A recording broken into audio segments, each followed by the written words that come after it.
Nagbigay babala po ang Provincial Disaster Risk Reduction Management Officer PDRRMO ng Pangasinan laban po sa patuloy na pagdami po ng mga callers sa Pangasinan 911 emergency hotline na nakakaapekto sa agarang pagtugon sa mga tunay na emergency.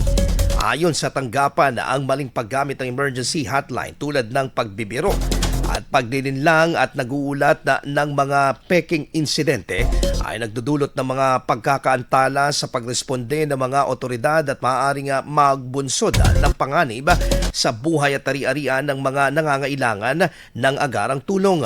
Ipinaliwanag ng Provincial Disaster Risk Reduction and Management Office na bawat prank call ay kumukonsumo ng mahalagang oras, tauhan at resources na dapat sanay nakalaan para sa mga lehitimong emergency gaya ng aksidente, sakuna, sunog at iba pang banta sa kaligtasan ng publiko.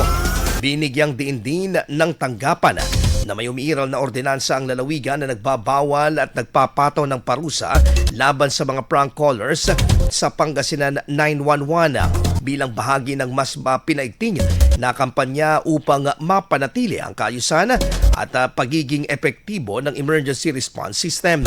Sa ilalim ng ordinansa, ang mga mapapatunayang mga prank caller ay papatawan ng 1,000 pesos na multa sa unang paglabag, 3,000 pesos sa ikalawang paglabag at 5,000 pesos naman sa ikatlong paglabag.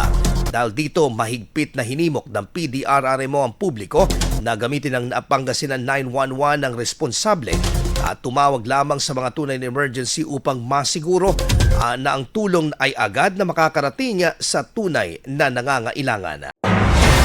IFM News. IFM News. IFM News.